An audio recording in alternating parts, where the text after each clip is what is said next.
Horas, salam sejahtera untuk kita semua para sahabat Carpe Diem.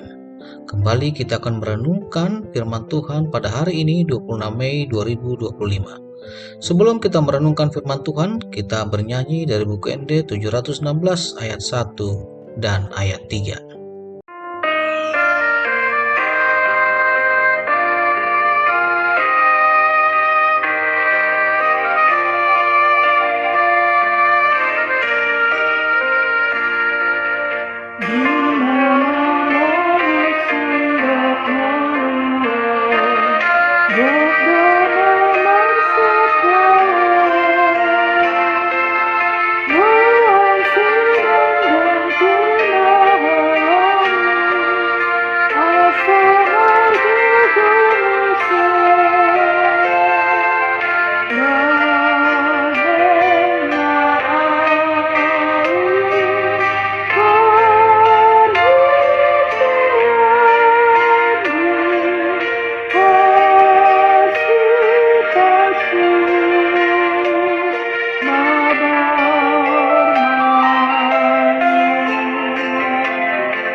Renungan kita pada hari ini diambil dari Wahyu 22 ayat 1 sampai dengan ayat 2. Lalu ia menunjukkan kepadaku sungai air kehidupan yang jernih bagaikan kristal dan mengalir keluar dari tahta Allah dan tahta anak domba itu.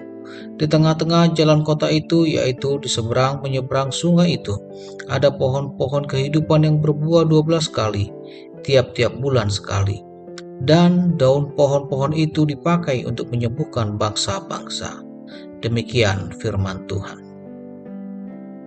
Sahabat Carpe Diem yang mengasihi Tuhan, Wahyu 22 ayat 1 sampai 2 menggambarkan pemandangan surgawi yang indah, di mana Yohanes melihat sungai air kehidupan yang jernih dan pohon kehidupan yang berbuah setiap bulannya. Ini adalah gambaran akhir dari rencana Allah bagi umatnya, bagi orang yang percaya kepada Dia. Atau bisa dikatakan bahwa inilah pemulihan sejati kehidupan kekal dan persekutuan yang sempurna dengan Tuhan Yesus. Adapun yang bisa kita renungkan dalam firman ini seperti yang tadi kita baca adalah yang pertama, sungai air kehidupan itu menggambarkan sungai hidup yang kekal. Sungai ini mengalir dari tahta Allah dan anak domba, dalam hal ini adalah Yesus Kristus sendiri, melambangkan bahwa kehidupan sejati hanya berasal dari Allah. Air kehidupan di situ digambarkan jernih seperti kristal. Artinya, dia murni tanpa noda dan tidak tercampur oleh dosa-dosa lagi. Yang kemudian adalah mengalir terus. Dapat dikatakan di situ, dapat kita lihat bahwa mengalir terus melambangkan bahwa kasih dan anugerah Allah tidak akan berhenti bagi umatnya, bagi orang yang percaya dan bagi orang yang selalu memuji dan memuliakan namanya. Dan yang selanjutnya adalah dikatakan di situ memberi hidup, seperti Yesus berkata, barang siapa haus, biarlah ia datang kepadaku dan minum. Artinya bahwa Yesus akan selalu memberi kehidupan dan kita tidak akan dibiarkan kehausan ataupun kelaparan karena Dia punya segalanya, bahwa Dia adalah sumber kehidupan kita, sumber hidup yang kekal. Kemudian di situ ada digambarkan sebagai disimbolkan pohon kehidupan. Ini bisa kita artikan sebagai pemulihan dan kesembuhan. Pohon kehidupan muncul kembali setelah pertama kali disebutkan dalam Kejadian 2 atau sebelum manusia jatuh ke dalam dosa. Hal ini menandakan adanya pemulihan hubungan dengan Allah. Dosa telah dipatahkan dan kita kembali kepada rancangan yang semula dan akan terus berbuah secara terus-menerus, yaitu artinya berkat Tuhan tidak akan pernah habis dalam kehidupan kita. Dan juga di situ ada daun penyembuhan. Artinya dikatakan di situ bahwa luka-luka akibat dosa dan penderitaan dunia akan dipulihkan sepenuhnya oleh kasih Tuhan. Karena Tuhan Maha baik, Maha luar biasa, dan Dia akan selalu mengampuni kita. Kemudian dikatakan di situ juga ada kota yang diterangi oleh kemuliaan Allah. Dalam hal ini di konteks Wahyu 21 ayat 22 ini menunjukkan bahwa semua ini terjadi di Yerusalem baru. Artinya di kehidupan baru, kehidupan yang kita dambakan. Di situ Allah diam di tengah-tengah umatnya, tidak ada lagi kutuk dan air mata, apalagi maut, dan kita akan melayani dan memerintah bersama Kristus selamanya. Hiduplah dari sekarang untuk memancarkan kemuliaan Allah, karena itu adalah persiapan menuju ke kekekalan yang mulia itu.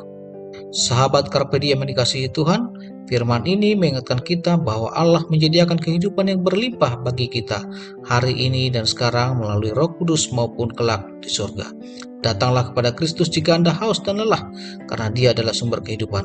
Dan yang terakhir adalah hiduplah dalam pengharapan, karena penderitaan tidak ada yang kekal, penderitaan hanya sementara.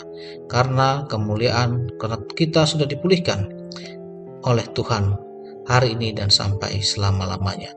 Berbuahlah bagi kerajaan Allah seperti pohon kehidupan yang terus menghasilkan buah. Amin, kita berdoa. Tuhan, terima kasih untuk janji pemulihan-Mu. Tolong kami untuk selalu mengandalkan Engkau sebagai sumber hidup kami, dan kami hidup dalam pengharapan akan surga yang kekal. Dan tentunya Tuhan, ajar kami Tuhan untuk selalu memuliakan nama-Mu, hingga kelak kami dapat bersatu memerintah dalam kerajaan-Mu. Amin.